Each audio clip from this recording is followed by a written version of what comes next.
how do you know what the intentions of someone, breaking your window or climbing in through above your garage in the middle of the night? How do you know what their intentions are? And I would argue that if their intention was just to rob your house where it's strictly theft and property crime, they would do it when you're not home.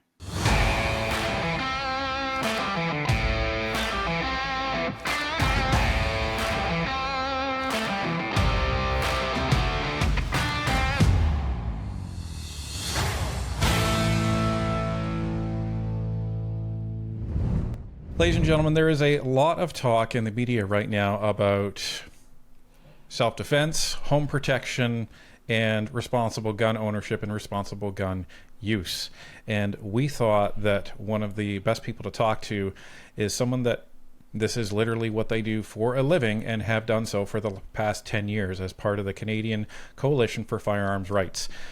We're sitting down with Tracy Wilson, who is one of the vice presidents of the CCFR, and she's going to give her take on what's going on, the perception and reality, and where Canada needs to go in terms of our legislation around gun ownership and home defense. Tracy, welcome to Northern Perspective.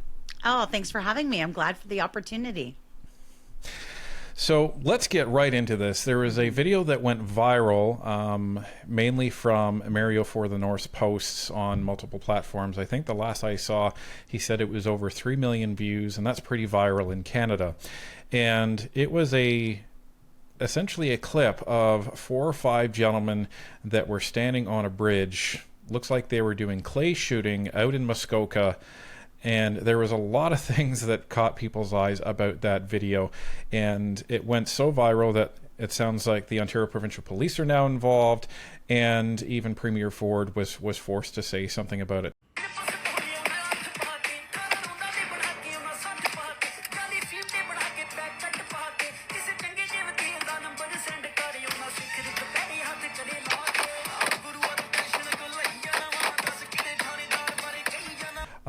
Before we get into the meat of our discussion, what were your thoughts when you heard about that video, saw that video? What do you think?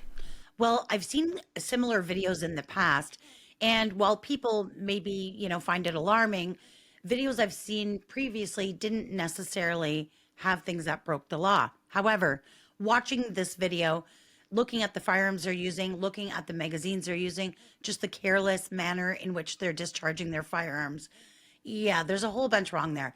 It is extremely unhelpful to the firearms community to be doing stuff like this, assuming that they are licensed firearms owners. I don't really know them, so I have no way of knowing that. But assuming they are, it's unhelpful. And at a time when we're fighting for our lives here as firearms owners for the last 10 years under this Liberal government, acting like that and just being unsafe and irresponsible is damaging. So I'm going to make an effort tonight to sit down and try and make a list of everything they did wrong in that video. I know a lot of people are asking me about it. At the same time, recognizing that not everybody has the opportunity like I do to have a nearby range to go shooting at, right? Lots of people discharge firearms where it's legal and safe in the back 40, but don't act like that. So yeah, there's a whole bunch of stuff going on there. That's all bad and all unwelcomed by the rest of the firearms community. Now, for everybody watching, you should know that Tanya and I, we are not gun owners, and my parents used to be gun owners when I lived with them, so we don't really have a horse in the race.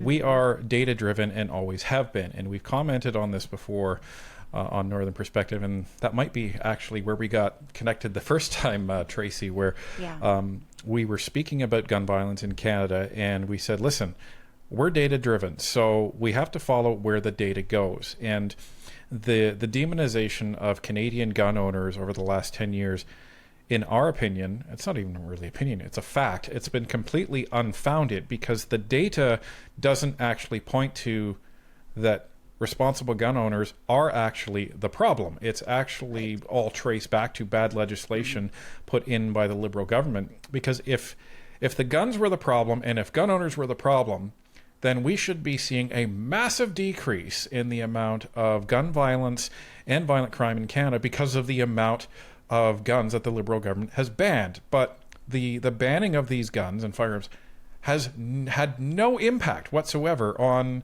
the violent crime here. And I think the issue is that the mainstream media or the far left pundits are painting the, call it the gun culture or the gun ownership community in Canada the same way that it is in the United States. But when you peel everything back, and again, you look at the data, we have very different gun laws.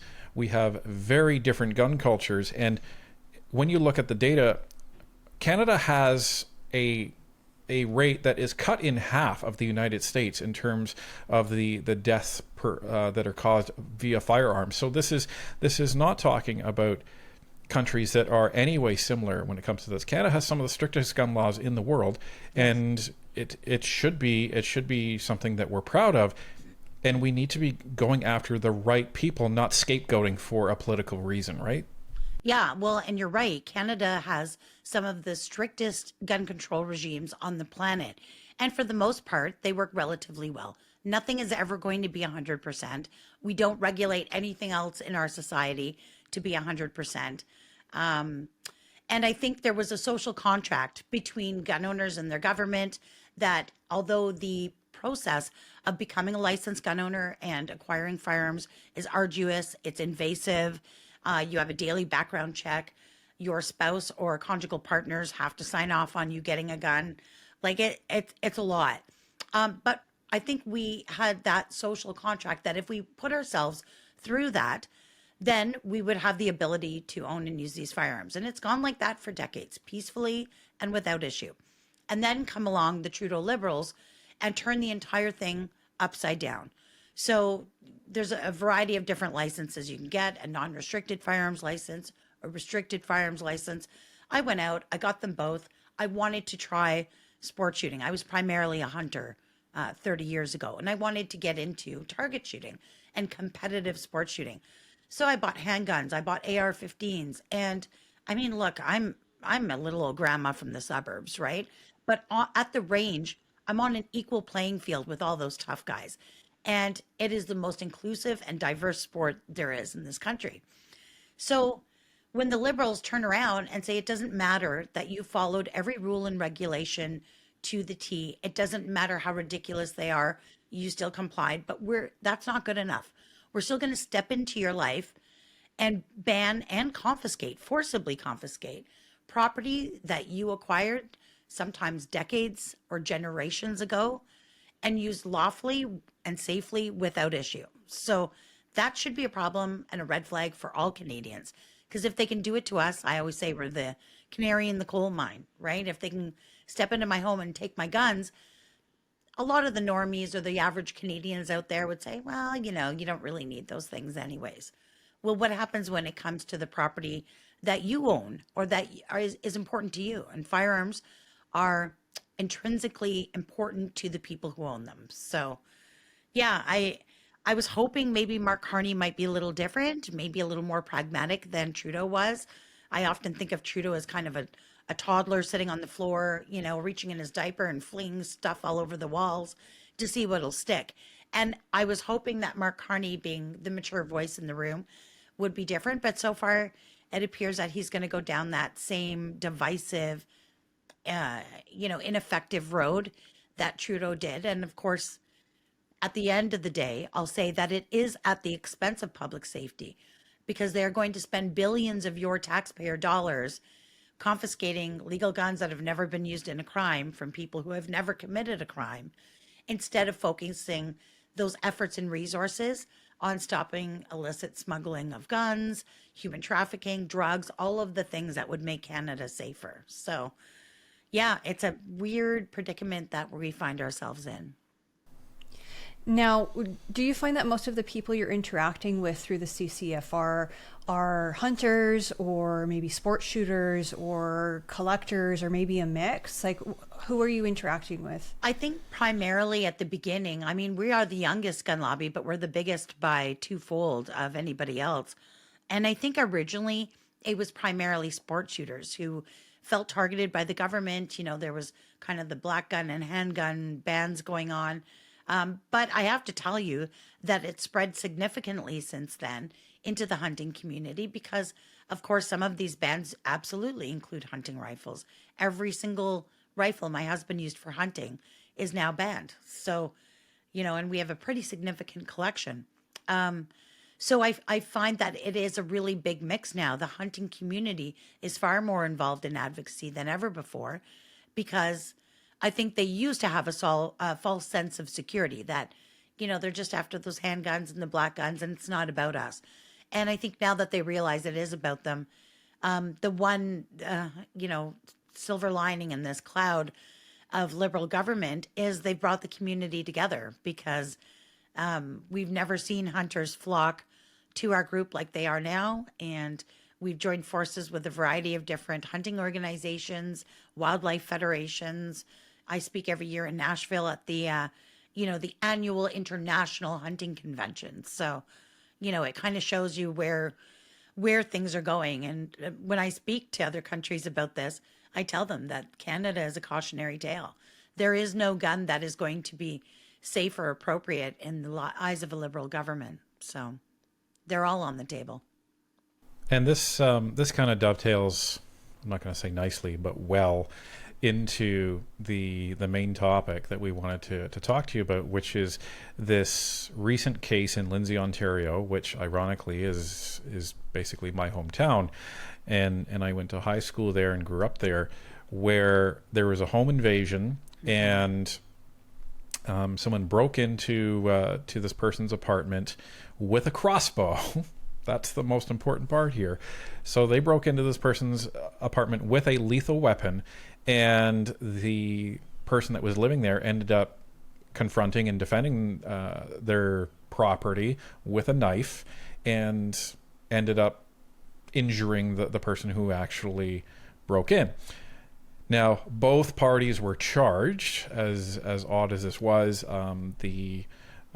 The person that was the property owner was, I believe, charged with assault with a weapon and a couple of other charges that don't really make sense. The person that broke in was charged with, I believe, breaking and entering, mischief under 5,000, and a couple of other things. When an intruder last week busted through that window, breaking into a second-floor apartment, the fight that ensued set off a national debate about self-defense and reasonable force. Court documents say the alleged intruder, Michael Kyle Breen, was out on probation and armed with a crossbow. The tenant, Jeremy David McDonald, allegedly fought back with a knife. Now he faces charges of aggravated assault and assault with a weapon. The incident in Lindsay, Ontario sparked outrage across Canada, lighting up social media with comments like, "The owner did what's required," and "Police didn't think this one through." You should be in serious danger if you go into someone's house illegally and try to harm them. We got to get tough on this crime. People are fed up. It brought into question, if you can't defend your property and not have to pull out a checklist and go down 15 different criteria of, okay, how far can I go? Just don't touch my property yet. Don't hurt me yet. We need to sort this out like civilized people. I need to see what exactly I'm allowed to do in terms of the law here. It doesn't make any sense. And even Premier Ford has stated that something needs to be looked at here. I think he said something is broken here. And this morning, Pierre Poilievre had a press conference where he was announcing a Stand on Guard law, or the Stand on Guard Act, that would clarify what you're allowed to do when it comes to home invasions. But the odd thing is we didn't have to talk about this 10 or 15 years ago, but we have to talk about it now. And it just shows the state of Canada, unfortunately. Yeah, and I mean, I'm a pretty reasonable person. I think I can accept the fact that most people are probably never going to experience that type of home invasion. However, we see them, a rising rate of them all the time. And I'm sure that every person who's had this unfortunate experience never thought it would happen to them either. So unfortunately, this is the society that we live in, and we have to adjust and compensate for those things. Now, I would argue that if somebody was looking to just come into self-defense is legal in Canada now. You can defend your life against death or grievous bodily harm. But you're right, you can't defend your property. Property is just, something replaceable, and that is all true. However, how do you know? How do you know what the intentions of someone, breaking your window or climbing in through above your garage in the middle of the night? How do you know what their intentions are? And I would argue that if their intention was just to rob your house, steal your car, steal your TV, steal your jewelry, whatever they want to do, that type of crime where it's strictly theft and property crime, they would do it when you're not home. The fact they're coming into your home and they're armed and they know you're there implies to me it's not really about that. Now, they may not intentionally be coming in to kill you, but they will if it helps them get away. So in the heat of the moment, you have no way of knowing that. And at the end of the day, I think Premier Smith said it best. The number one way to avoid getting your butt kicked or getting stabbed by a homeowner is to stay the heck out of their house in the middle of the night. This should not be controversial. And this should not be a right or left issue. I've spoken to many of my left-leaning colleagues and people, in the community, and they say the same thing. Like, yeah, things are getting rough out there. So at the end of the day, regardless of whether you're a gun owner or just an average homeowner, the most important thing you can do for you and your family is to keep yourself and them alive, right? At all costs. And again, I would never want to go through this or want that for anybody else. And most people will not go through it. But for those that do, they need to be able to defend themselves, their family, and their property with whatever means necessary. And based on what Pierre Poilievre talked about in his press conference this morning and the structure of the law that they're proposing, they're hoping that the government just takes up the mantle and makes that into a piece of government legislation. That way it can get fast-tracked throughout the House. And if they're not willing to do that under Mark Carney, then the Conservatives will introduce this as part of a private member's bill. Yeah. Do you think it does enough? Do you think it'll do the job? Yeah, I think it's a good place to start, at least. Again, I would also like to see this government get serious about crime. There's a bunch of things that have happened over the last decade that have sort of eroded public safety to the point that we're at now. So although I think this is a great first step, I think there's a couple other things that need to be done like really soon. I don't think they can wait. And that's to repeal both C5 and C75. Those were bills that removed mandatory minimum penalties for some very, very serious violent gun crimes and also softened the sentences of repeat violent offenders. When you've got a government that is so soft on crime to the point where law enforcement is complaining that they're arresting guys twice in the same day, and at the same time, they're willing to spend billions of dollars at a time when we can hardly afford it to go around and collect guns from people like me, who have done nothing wrong. I don't know. I try not to be conspiratorial or wear a tinfoil hat, but I can't help but wonder if some of this isn't some sort of strange plan. I don't know, but Carney's taken it upon himself to adopt a variety of other conservative platform policies, removing the carbon tax and some other things. And I think he would do well right now, especially with public sentiment, to adopt this and save the Conservatives the trouble of a private member's bill. But I think, again, he'll have to go further. I've been communicating with the Minister of Justice, Sean Fraser, and, we had some suggestions as well. And I got an official ministerial response back telling me basically to go fly a kite. So, they obviously aren't willing to listen to any of the experts. Law enforcement's been very clear where they stand on this stuff. And I think public sentiment is shifting away from this, coddling of criminals, and people want to be safe and not just feel safe. I did a tweet the other day that said, I don't want to feel safe. The liberal motto is Canadians deserve to feel safe. No, we deserve to be safe. Those are two separate things. So I would like to see some of these measures implemented as soon as they get back this coming month in September when the House resumes. And I think now would be a great time to remind our audience of Larry Brock's petition for bail reform. The link is in the very top of the description of this video. So if you haven't signed it yet, please sign it. He's planning on presenting it to the House the week of September 15th. So please make sure you sign that petition if you haven't. Yeah, Larry's great. And he's awesome. And that's the other really important part about C-75 is the introduction of the principle of restraint. And you see people that should otherwise be in jail get house arrest, or they are let out on bail, minutes after they're arrested for a violent crime. And then they're allowed to go out and commit even more crime. So to your point, some of these home invasions, some of these tragedies may not have happened in the first place if it were not for this legislation that never needed to be introduced in the first place, because crime was at I think it was like a 15-year low at that point. There was no need to really touch the justice system when it came to these types of issues, and they had so many other things to do, like letting the budget balance itself and other things they needed to focus on. But the other challenge I think in this is that the police are getting a lot of flack, I think, for even arresting the individual. But we need to remember that the officers that are out there, it's not their job to interpret the law. They're just doing their job. Their job is to make the arrest and then let the Crown prosecutors sort everything out.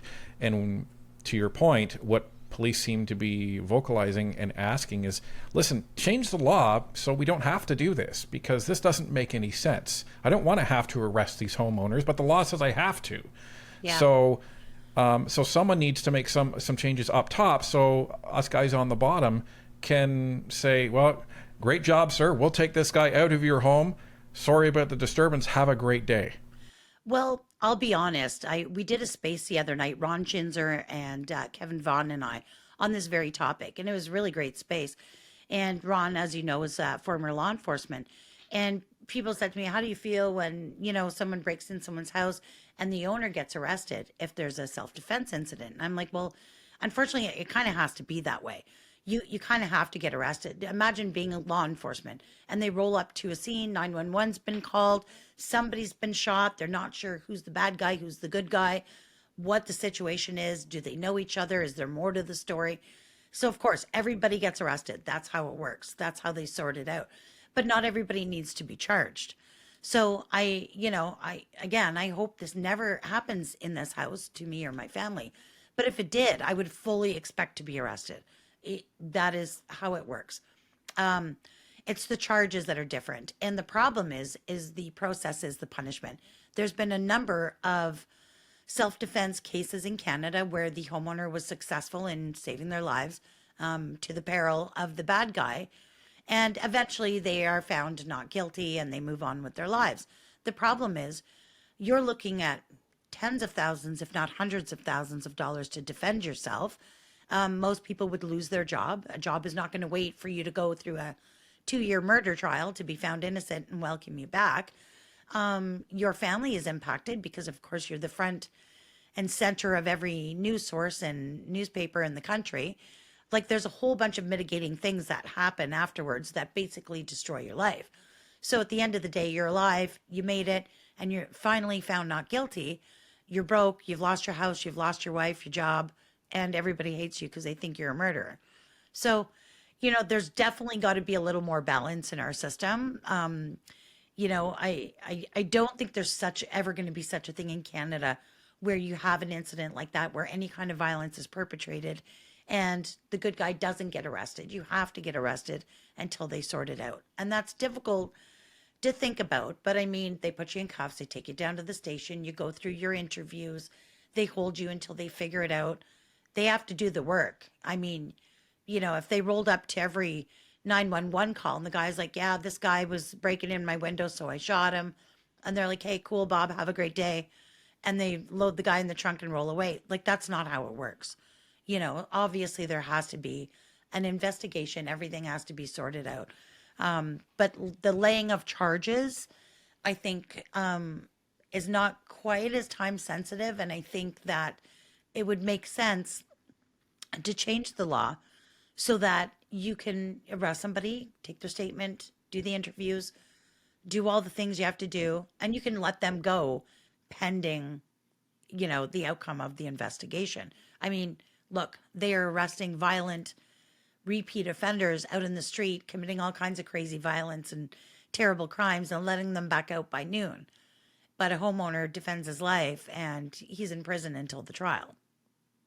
A little bit of Yeah. balance goes a long way, for sure. Well, and I think that's a really good point, because a lot of people who may not be familiar with the process of taking somebody into custody, they may assume that once you're arrested, you have formal charges, which actually isn't the case. Right. The arrest is literally, okay, they're taking you into custody, and then at some point formal charges may be laid, and then the process goes along the way. But as you pointed out, in Canada, hundreds of people are taken into custody every day and not a single charge is ever filed.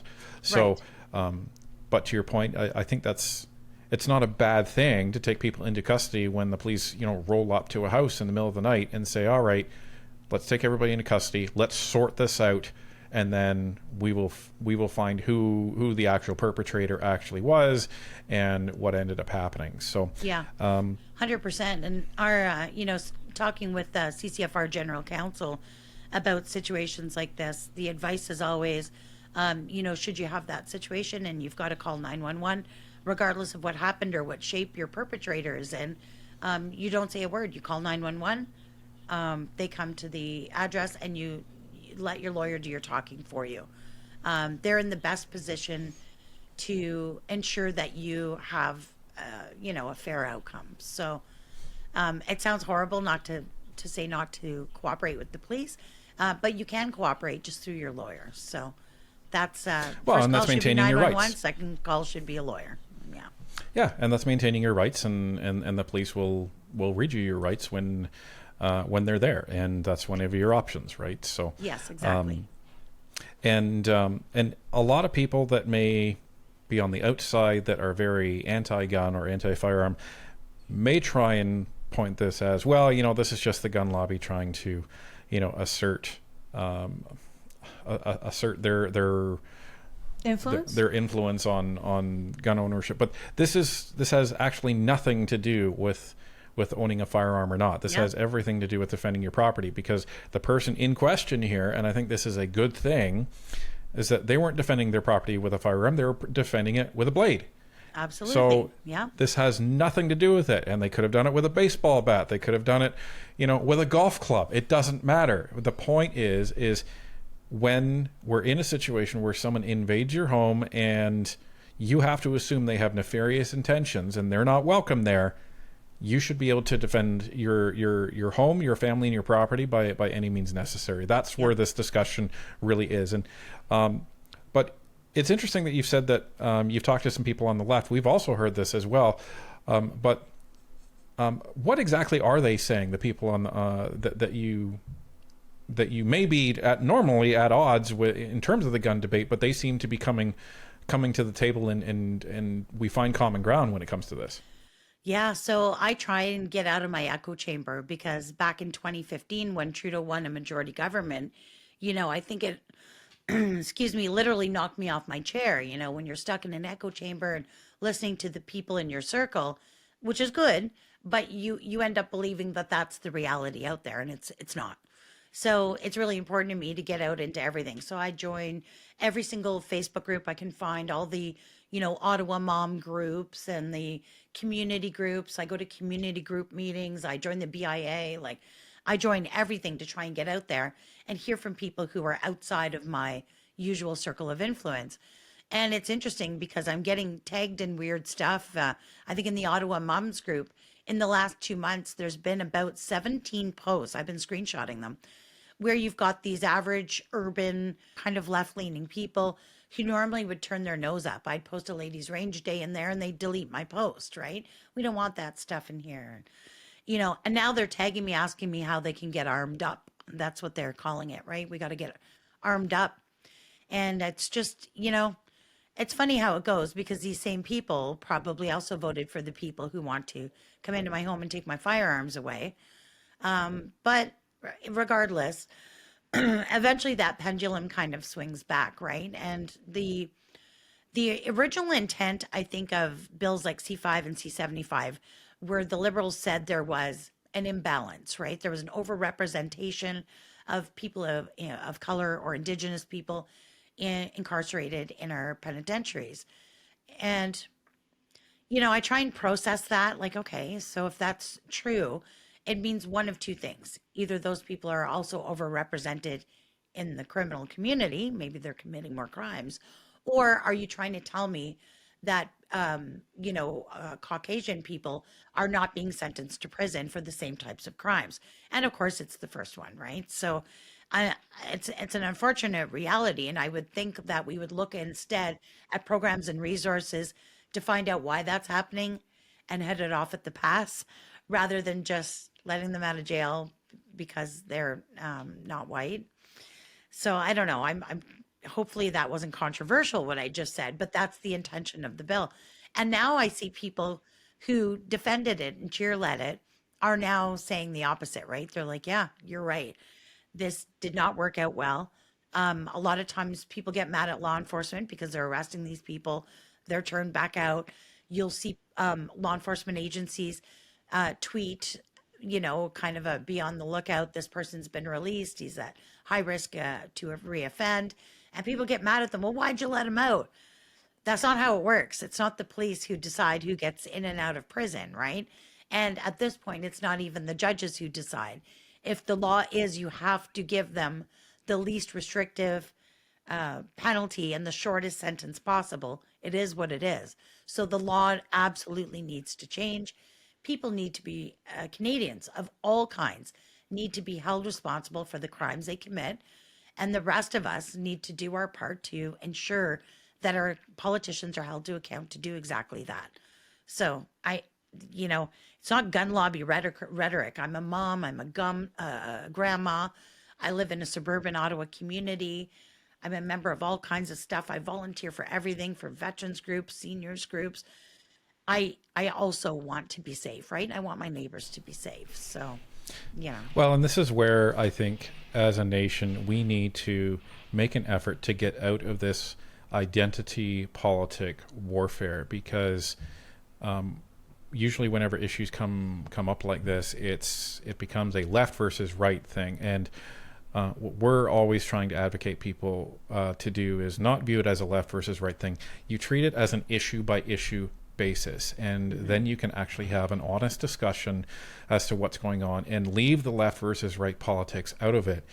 And the good thing is, if any good thing can come out of this case in Lindsay, is that seems to be what's happening here. Yeah. Is that you have people from the left and the right not viewing this as a left or right issue, but as a public safety issue. And that's where we used to be really successful as Canadians. And I think that's why we had a very healthy relationship between gun owners and non-gun owners 20 years ago. And that has been exacerbated based on how the firearms owners in Canada have been demonized and lumped in with other countries that have completely different gun laws and legislation. We need to get back to being willing to leave our political team jerseys at the door and debate the issue, and then that is going to lead for the most optimal outcome and what's best for all Canadians, regardless of who you vote for. Yeah, 100%. And I mean, public safety is the one thing where I think it's mostly a nonpartisan issue, more than any other sort of topic these days. And that's because it doesn't matter who you are, who you vote for, what color you are, how old you are. Crime can visit your community, and that's a horrible thing for any of us to go through. So my message to Canadians of all types is, regardless of how you feel about me or my firearms or gun owners or this debate, the point is true public safety policy will improve the safety of our communities. And right now we've done the opposite. It's not too late to turn it back. It's too late for some people, unfortunately, but it's a perfect time to do the right thing. And I've been encouraging people, like, you guys know, because you're very politically involved, but the most impactful way to communicate with your MP is not to write the House of Commons. They're no offense to the Ottawa staff, they're great. I know them all. I'm up at the House all the time. But the constituency office is extremely influential over an MP. And right now, you've got a couple of weeks before all these guys come back to Ottawa and girls come back to Ottawa, and then they spend most of their time here in the House. So I'm asking people to contact the constituency office. The best way you can do that is to pop by, add an extra 20 minutes to your day schedule, stop in, don't be belligerent, don't be disrespectful. These people are doing a job and they are your neighbors, and they live in your community. And just say, look, I've got some concerns about the public safety policies. I've got concerns about the direction we're going. And I'd like to talk to my MP about some change. And I'd like to demand that. And even if they never contact you, if a dozen people or 20 people or 100 people start showing up at that constituency office, that staff is going to contact the MP and say, look, we are getting, hammered on this topic and you got to do something about it. And then in a couple of weeks, when they all come back here to Ottawa and they start their very first caucus meeting, and it's like, hey, what are you guys hearing? And they're all saying, we're hearing huge complaints from the public about our path that we've been on public safety, and we need to turn it around. We're going to see those policies. So I don't think public safety and the safety of our communities and our neighbors should be up for political football playing, whether it's Pierre Poilievre or Mark Carney's Liberals. It doesn't matter to me who does it, but somebody's got to make the changes necessary. And I'll support whoever it is that does that, because ultimately that's more important than anything to me. Tracy, thank you very much for going through these topics with us, and we'll look to have you on again once we see the result of this discussion in Parliament, and we'll pick it up when we know what's going to be happening next. Thanks for joining us today. It's been a real pleasure. Thanks, guys.